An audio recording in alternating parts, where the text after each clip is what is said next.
All right. I'd like to start off by saying Barakatah Yahweh, Bahashem Yahawashi, Bahashem Rachakodash. All right. Welcome to another live lesson. The name of this one is Various Topics, dated February 3rd, 2021, the year of hastening the coming of Yahweh Bashem Yahawashi.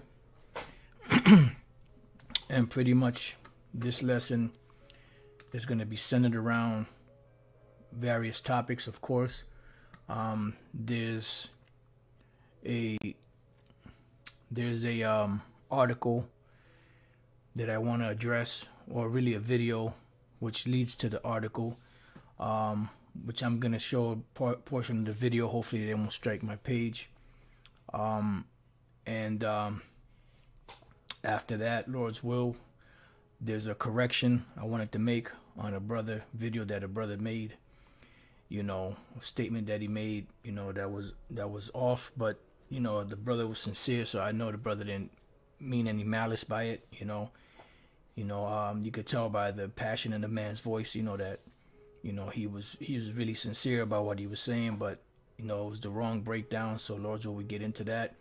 And the last, if the Lord allows, I want to kind of do a little lamb back off of Elder Apostle Gabar's video that he did.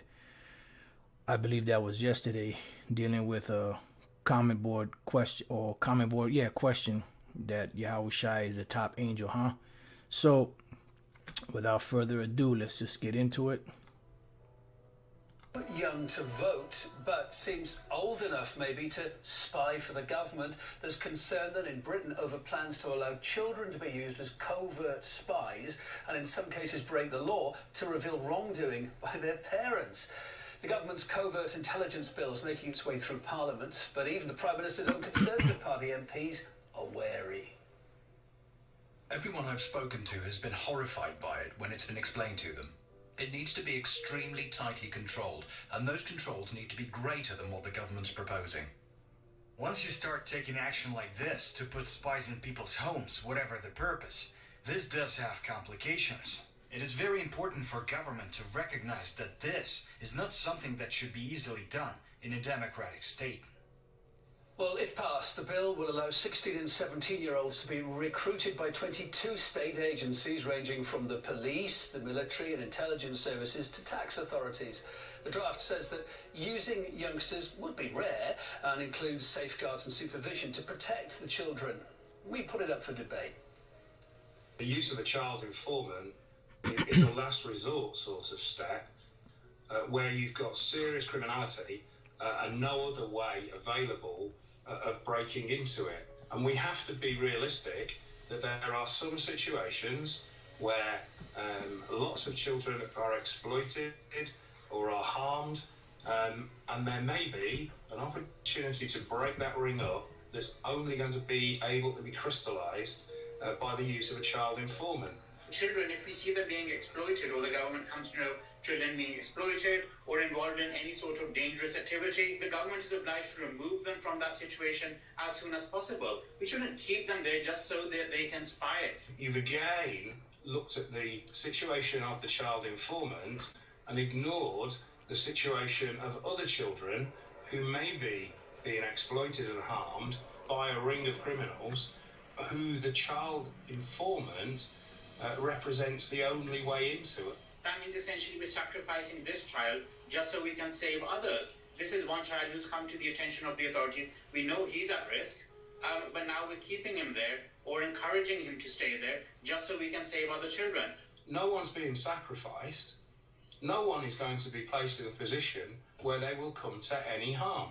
Now, of course, they're judgment calls and things sometimes go wrong, but there is no intention of sending anybody, child or adult, into a situation where they will come to harm just to get information.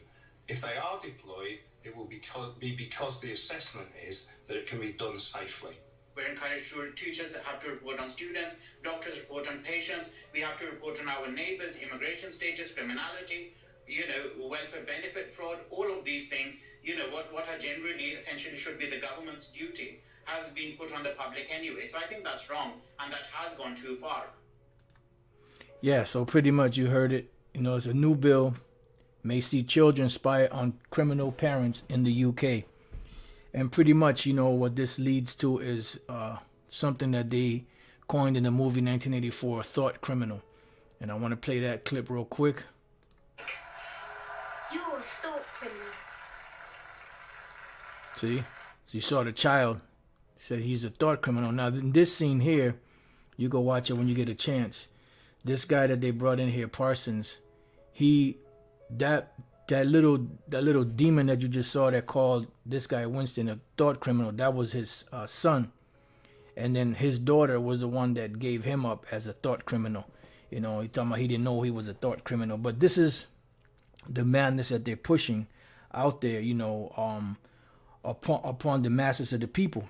They're causing that great division between the family. They driving that wedge between the families, because this is part of prophecy. Even though what we're about to read here happened back then, during the time of just prior to 70 AD, and in that time period, this also could apply to today, because they're giving these children more and more power and control over their parents, because what they want is they don't want a well-structured family.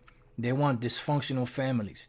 This is what they're pushing. They're pushing the agenda of breaking the whole family unit apart, because they know that when the family unit is together and they're brought up under certain basic fundamental principles of the scriptures, that takes away from any in most cases anything else coming in there, to make it, or make that the family situation reprobates, so to speak. The scriptures say, train up a child in the way he should go, and when he is old, he shall not depart from it.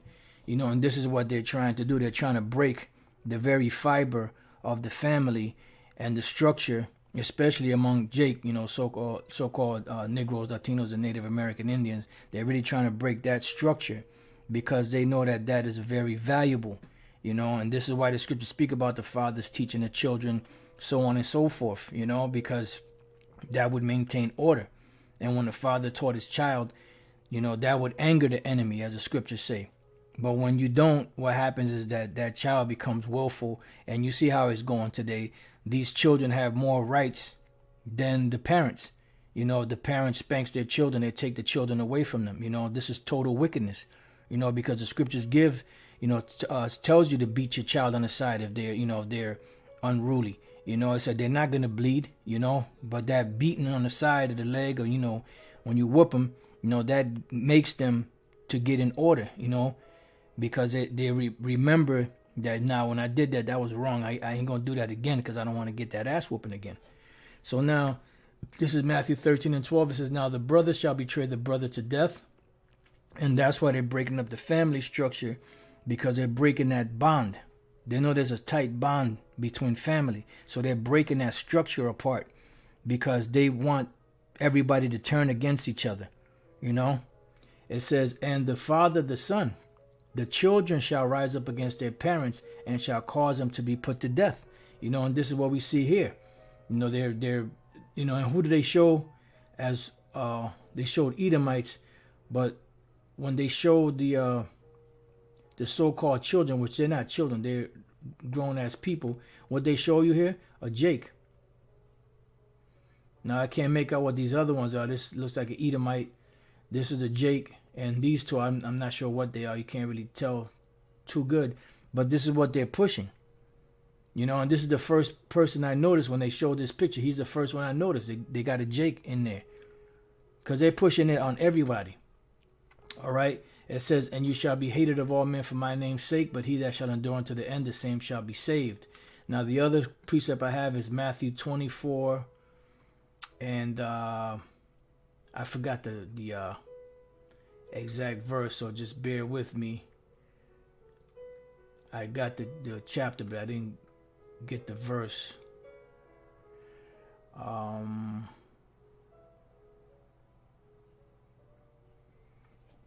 Let me see if I could find it, because I can't even remember the wording.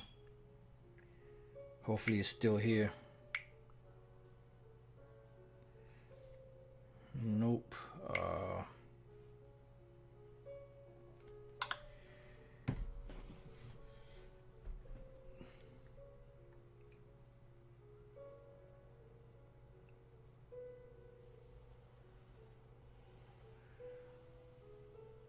Okay, here we go. Matthew 24:9. Then shall they deliver you to be afflicted, and shall kill you, and you shall be hated of all nations for my name's sake. And then shall many be offended, and shall betray one another, and shall hate one another. See? So there's a betrayal that's being waged, you know, on everybody pretty much, and on the family. And this is why with this whole, you know, Crown 19 thing, you know, they got people looking at other people funny, or you don't have your mask all the way over your face, or you don't have a mask on, you don't have a face mask on, you know, having people bugging out. This one individual killed this black woman in the church because she told him to put his face mask on. You know, so that's what they're doing. They're pushing that, you know, that division, you know, and that animosity and that hatred and that apathetic, you know, spirit among people. You know, like when you would walk down the street, say, hey, how you doing? You know, you so-called salute, you know, your neighbors. Now everybody's all, you know, standoffish. But that's what they want. They want a total dystopian society, you know, a bunch of robots. And for you to really fully understand what that's all about, watch the movie 1984. You know, the movie 1984 shows that perfectly, how everything is controlled. Everybody's controlled. No, nobody can really interact with each other. You know, they have to, you know, follow a strict guideline, you know. So that's pretty much it on that, you know. So when you get a chance, you know, you go, I put this in the description box if you want to watch it again. This is also, I believe I put this in the description box. If you can, you could get the movie, you know. You should be able to find it. I know I definitely had uploaded it in on Daily Motion. The End of Esau's World, I believe, all one word. And you should be able to find the movie there, you know, if you can't find it anywhere else. All right, so moving on to the next point. The brother Amawan Ibad, he did a video called Except the Lord Had Left Us a Small Remnant. And he was going into this debauchery, madness, you know, that's going on out here. Which, you know, as far as that's concerned, that is totally correct. This is some madness that's going on in the world today, you know, and how they're pushing this transsexual, transgender, you know, homosexual, lesbian spirit out there. But when the brother did air is the scripture in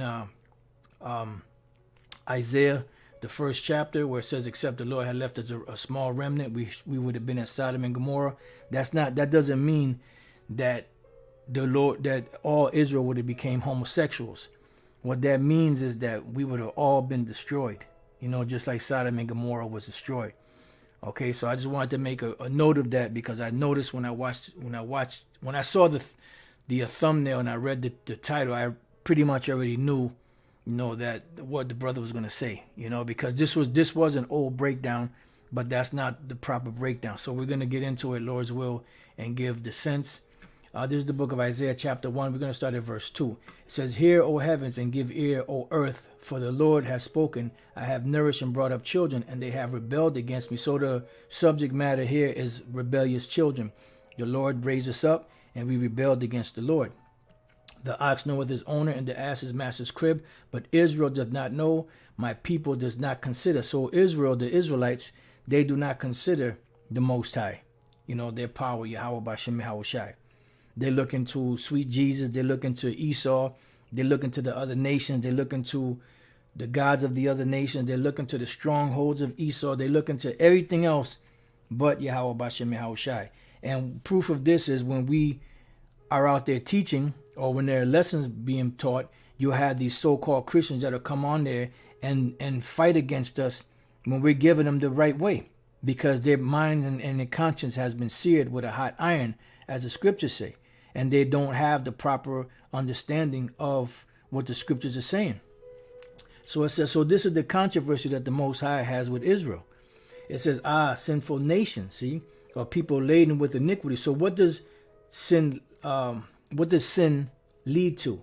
Well, sin leads to death. Let's go to, what is that? Is that Romans 7? There might be one in Romans 7, but I believe, you know what, this is good, but let's go to 1 Corinthians chapter 15. This is a little more. 1 Corinthians 15 and 55. O death, where is thy sting? O grave, where is thy victory? The sting of death is sin, see? And the strength of sin is the law. So what brings death? Sin, iniquity. So this is what is being discussed in this chapter here. That the Lord raised up the Israelites, nourished them, brought them up, but they rebelled against the Lord. And he used two animals he used two animals to say that, look, these two animals, they know who their master is. But the nation of Israel does not consider their power. So it says, our sinful nation, a people laden with iniquity, a seed of evildoers, children that are corrupters. They have forsaken the Lord, see? They have provoked the Holy One of Israel unto anger. They are gone away backward. All right, now, I just want to shift gears a little bit, as Elder Apostle Tara says. I want to deal with this situation here, and then we'll get back to the understanding of this. So as I was reading this earlier, in the red Bibles that we have, there was in the margin, there was something that was written there that caused me to look up that Hebrew word. And when I looked it up, I was like, this will be a good scripture for the Israelite foreigners. Now, the word that we're speaking about is the word gone away, backward, all right, or gone away. And in the margin or in the precept, it says alienated or separated. So keep that in mind. Alienated or separated. Now, when we actually go to the Hebrew portion of this, right, of going away, they are going away, you have the root word zawar. Now, you have two words that are, for the most part, 99% of the time, 95% of the time, used to describe the other nations. One of them is Zawar, and the other one is Ban Nakar. And this is one of the other ones that is used to describe the other nations. But now you have the word Zawar, and what do we have here? To be strange, be a stranger, to become estranged. So this can also apply to Israel. So you start to see how there are certain scriptures in the Old Testament and in the New Testament that corroborate the Israelite foreigner thing. Because whenever you would go off, you would become estranged. You know, in some cases you would be excommunicated. And when you were excommunicated, you were cast out as what? As a heathen man, as the scriptures say, you know, when you go through the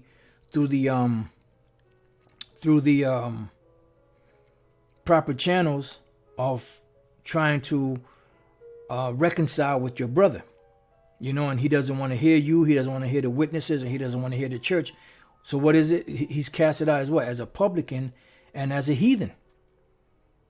So there's a lot of instances where Jake became heathens because they were casted out, ostracized, excommunicated, and there were many different situations where they became in a heathenistic state of mind, so to speak, by worshiping idols, by following different philosophies, by following different customs of other nations, you know. And this is where you get the whole scenario of the Israelite foreigner thing. And even in the Old Testament, it backs that up. So when it says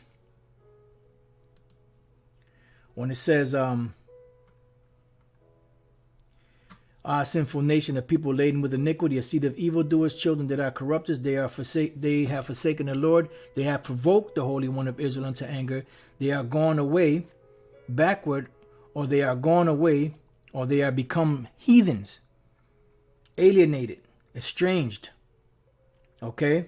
And then the word backwards is achawar, which is you have the backside, the rear, backwards, hereafter of time, behind. And this is why the scriptures speak about, let's go real quick to Isaiah chapter 30 and 20.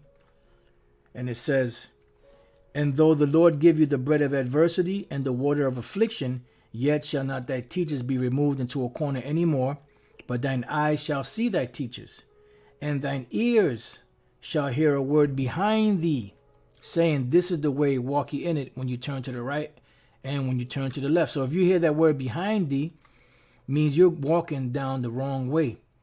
And it goes back to the same word, achar. All right? So that's why it says, they have provoked the Holy One of Israel unto anger. They are gone away backward. They have gone the opposite direction. Now the voice of the Lord in the cool of the day through the prophets is speaking. And if you take heed, then beautiful. Because what happens if you take heed, you will be restored. You will be converted again. You will be reconciled. You will be healed. But if you keep going down that path, it's going to lead to death and destruction. All right. So now let me get a few other precepts that I have, and then we'll get back into the main lesson.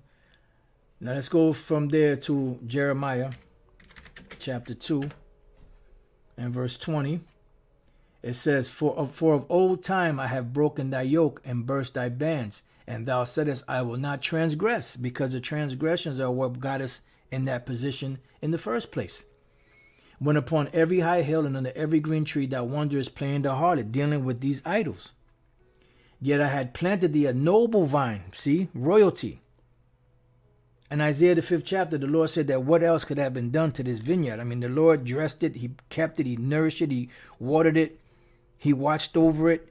He sent his prophets, his servants, to make sure that everything was cultivated properly. And what happened? Jake still rebelled. Wholly a right seed. See, the whole nation. It says, how then art thou turned into the what? Degenerate plant of a strange vine unto me. So let's look up those two words. Let's look up degenerate plant, which is the word sawar. Degenerate, deteriorated, turned off. Turned off from what? From who they are. See, because when you start veering away from the instructions that the Lord gave us, then we start to become strangers. You see, we start to become detached from the Lord. All right, let's go to degenerate. It says, having lost the physical, mental, or moral qualities considered normal and desirable, showing evidence of decline. See, so that's what degenerate is. Having lost the physical, mental, and moral qualities considered normal and desirable. And this is why we all became unclean at one time. And the Lord had to bring us back, because we degenerated from what was given to us as a royal people. That's why the Lord said, make sure that you keep these laws, statutes, and commandments, because this is your wisdom in the sight of the nations. They're going to say, what people are so great that have the Most High so near unto them, that have these judgments that's so great. You see? And what did we come down to? We came down to below these nations, because these nations are already low, but we fell underneath them. And then the word strange, which is the word nakarya, which is another word. This is one of the main words that are used to refer to an actual stranger. And now you understand why in the book of 1 Kings, the 8th chapter, I believe it's 2 Chronicles, the 6th chapter, the prayer that King Solomon made when he spoke about the strangers, that are not of thy people Israel. Now you understand what that means. That's talking about the Israelites that became strange, that no longer were considered the people of the Lord. And in the book of Hosea 1 and 10, it says that in the place where it was said unto them, you are not my people, there shall be said unto them, you are the sons of the living power. Because Israel is the people of the Lord, right? So why did the Lord say that you are not my people? Because the Lord, we turned our back on the Lord, and the Lord turned his back on us. And we became a no people, a nobody, until the Lord had mercy upon us again to bring us back, to draw us back to him. through Yahawashi. So Nakarya, right? It says foreign, alien, foreign, foreigner, foreign woman, harlot, unknown, unfamiliar. So we became unknown, unfamiliar, because the holiness that the Lord gave us, we forsook it. And we started worshiping the gods of the other nations. So we became like those nations, and we became strange to the Lord.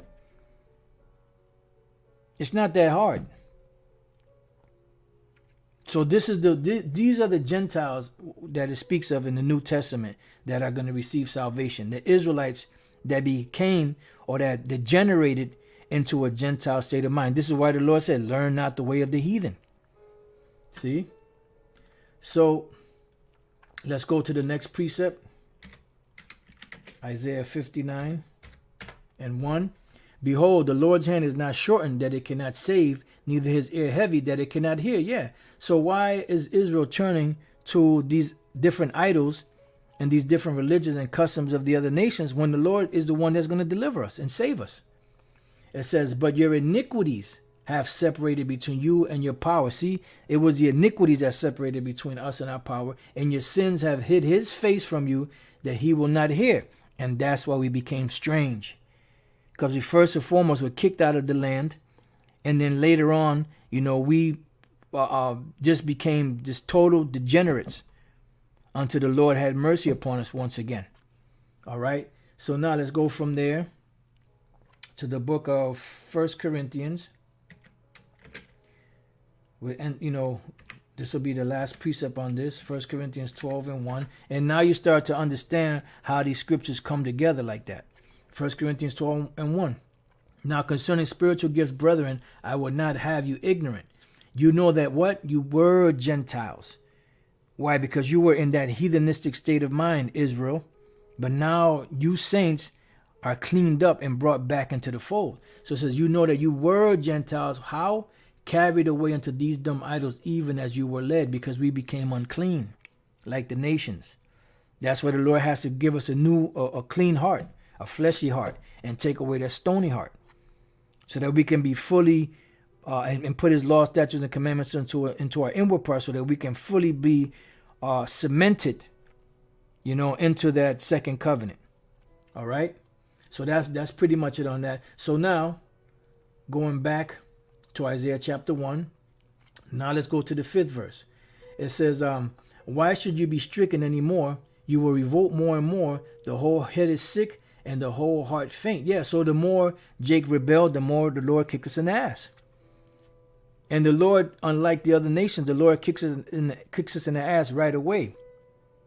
See, the other nations, he let that build up. And when he brings his wrath upon them, there's no remedy. There's no escaping it. But with Israel, he beats us, into submission. You see? It says, from the sole of the foot even unto the head, there is no soundness in it, but wounds and bruises and putrefying sores. So this is a representation of how we were at one time. We were a nation that was void of understanding. We had putrefying sores. We were just like a person that was just in a hospice damn near, until the Lord's word healed us, revived us, and we started to heal.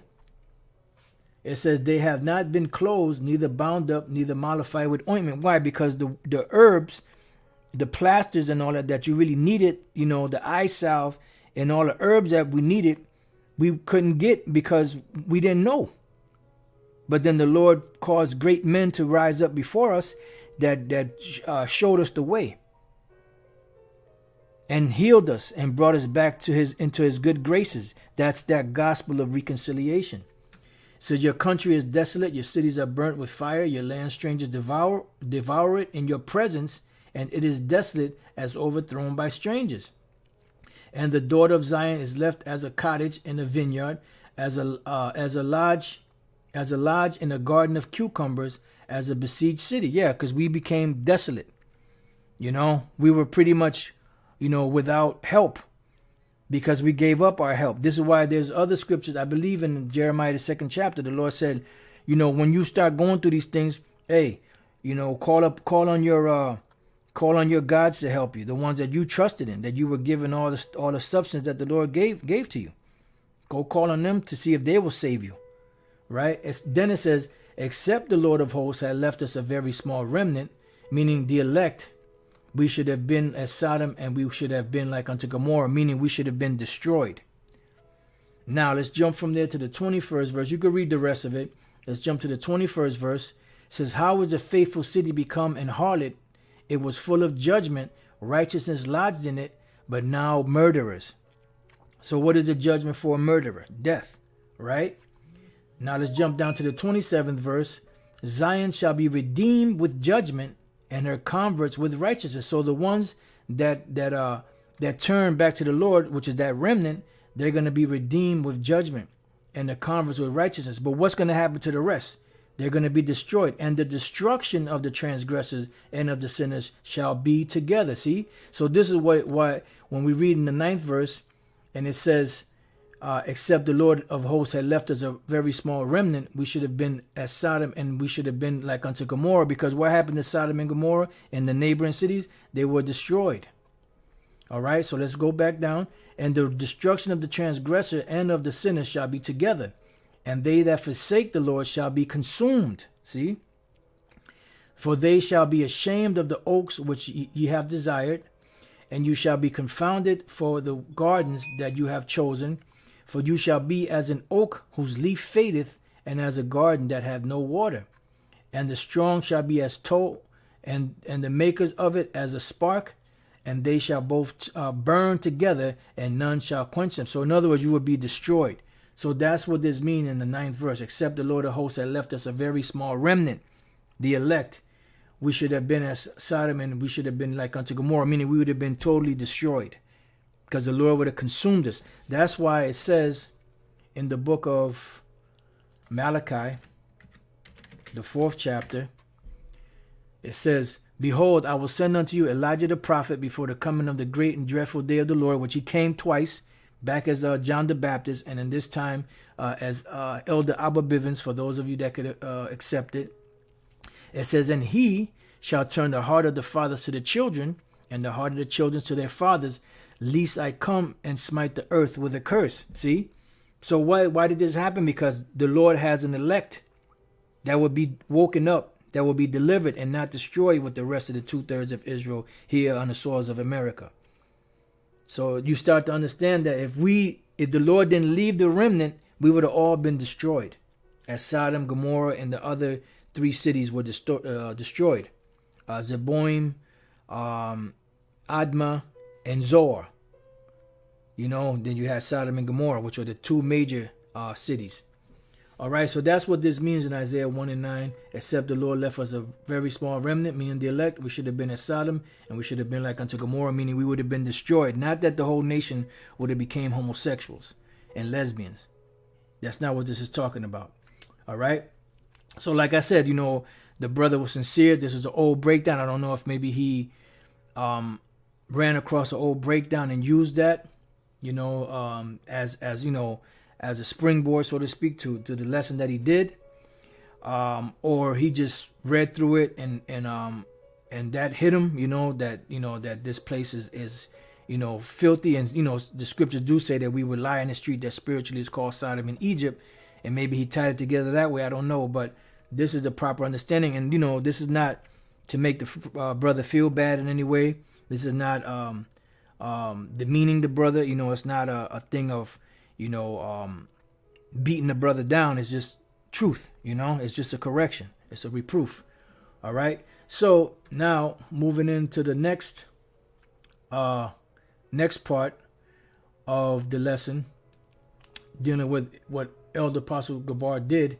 He did this a video called Yahawashi as a Top Angel, which is based off of a comment that was left on here on his page that he did, which he addressed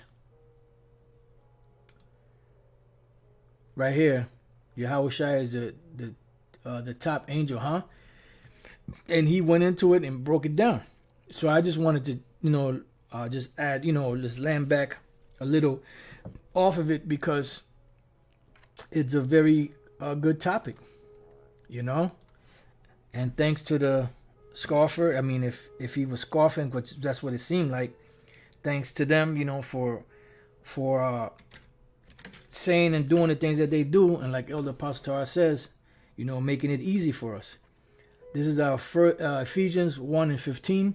It says, "Wherefore I also, after I heard of your faith in the Lord Yahawashi and love unto all the saints." And how can you not know that Yahawashi is the top angel underneath the Most High? That, to me, that's a no-brainer. It says, "Cease not to give thanks for you, making mention of you in my prayers, that the power of our Lord Yahawashi HaMashiach, the Father of glory, may give unto you the spirit of wisdom and revelation in the knowledge of him." Yeah, because it has to be the Most High first, Yahweh, that draws us to Yahawashi. And then Yahawashi said, "I will raise him up in the last days."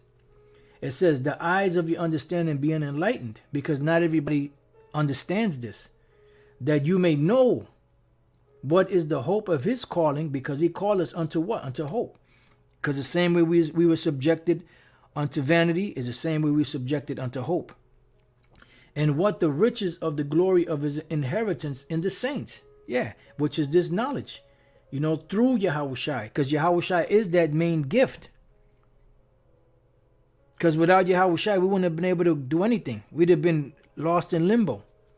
It says, "And what is the exceeding greatness of his power to usward who believe, according to the working of his mighty power, which he wrought in Yahawashi." Yeah, so when Yahawashi was here, he was, whatever he did, it was under the power of the Most High.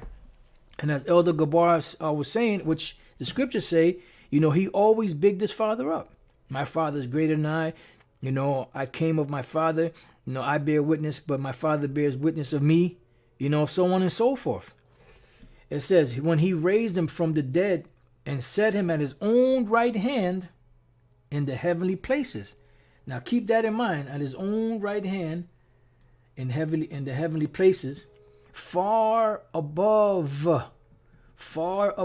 all principality, which is what? Those are hierarchy of demons, and power, and might, and dominion, and every name that is named, not only in this world, but also in that which is to come. So what's so hard to understand about that? That Yahawashi is the top angel underneath the Most High. It says, "And hath put all things under his feet, and gave him to be the head over all things to the church, which is his body, the fullness of him that filleth all in all." So he is above everything and anything. Right? Now, let's go to Matthew. I got a couple more precepts and then we could close out. Matthew 28:16. It says, "Then the 11 disciples went away into Galilee, into a mountain where Yahawashi had appointed them. And when they saw him, they worshipped him, but some doubted. And Yahawashi came and spake unto them, saying, All power is given unto me in heaven and in earth." All power. So he is the top angel underneath the Most High. Romans 14:11. It says, "For it is written, As I live, saith the Lord Yahweh Bashem Yahushai, every knee shall bow to me, and every tongue shall confess to the Most High." See? Because when it boils down to it, Yahawashi, is still subject to the Most High, Yahweh, who created him. Now, I was going to go to another precept, but let's go to Hebrews. And when I read this one, I just started, laughing out loud, because this is so prolific. I mean, all of them are, all the scriptures are, but this one here, Hebrews 1:1, the Most High, who at sundry times and in divers manners spake in time past unto the fathers by the prophets, hath in these last days spoken unto us by his Son, whom he hath appointed heir of all things, by whom also he made the worlds, right? Who being the brightness of his glory and the express image of his person, meaning he looked just like the Most High, and upholding all things by the word of his power, when he had by himself purged our sins, sat down on the right hand of the majesty on high. Remember, I said, remember the right hand in the heavenly places, right? Being made so much better than the angels, as he hath by inheritance obtained a more excellent name than they. Let me read that again. Being made so much better than the angels, as he hath by inheritance obtained a more excellent name than they. Why? Because he is the top angel underneath the other angels, underneath Yahweh. That was a slip of the tongue. Underneath the Most High. For unto which of the angels said he, or said the Most High, at any time, thou art my son, this day have I begotten thee. And again, I will be to him a father, and he shall be to me a son. He didn't say that to any other angel. Even though all the angels are the sons of the Most High, but this is his only begotten, meaning his first creation. All right? So being made so much better than the angels, as he hath by inheritance obtained a more excellent name than they. Now let's jump down to the 13th verse. But to which of the angels said he, the Most High, at any time, sit on my right hand until I make thine enemies thy footstool? You know, there's no other angel that was told that but Yahawashi.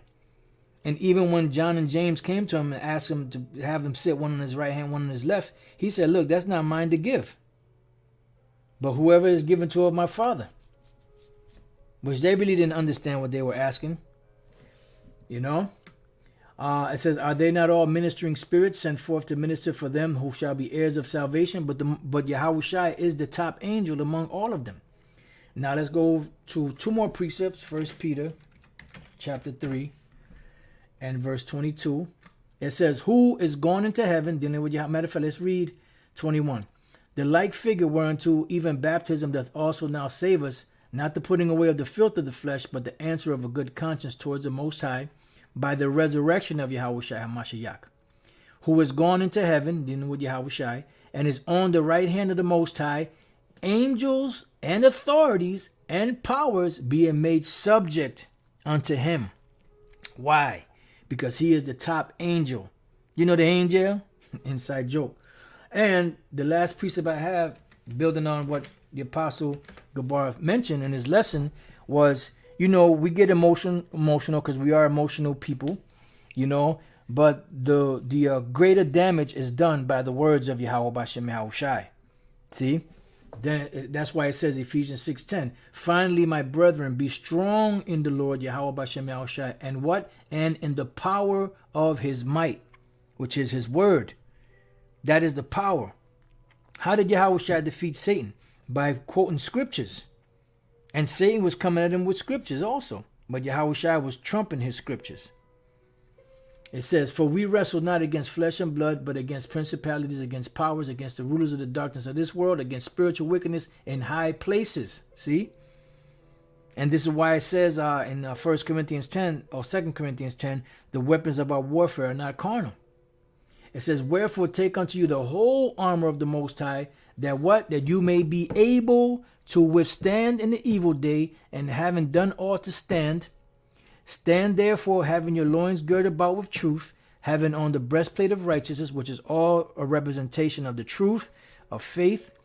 It says, and your feet shod with the preparation of the gospel of peace, above all taking the shield of faith, wherewith you shall be able to quench all the fiery darts of the wicked.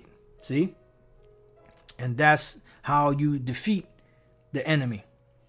It says, and take the helmet of salvation and the sword of the Spirit, which is the word of the Most High, praying always with all prayer and supplication in the Spirit, and watching thereunto with all perseverance and supplication for all saints. And for me that utterance may be given unto me, that I may open my mouth boldly to make known the mystery of the gospel, for which I am an ambassador in bonds, that therein I may speak boldly as I ought to speak. You see? So pretty much, you know, that's the point. Yahawashi is the top angel underneath the other angels. I'm sorry, I keep saying that. That's Satan. Yahawashi is the top angel above all the other angels and principalities and dominions, but he's underneath the Most High. Matter of fact, let me get that one. 1 Corinthians 15 and 27. For he, meaning the Most High, hath put all things under his feet. Under whose feet? Yahawashi's feet. But when he saith all things are put under him, it is manifest that he is accepted. So the Most High is exempt from that.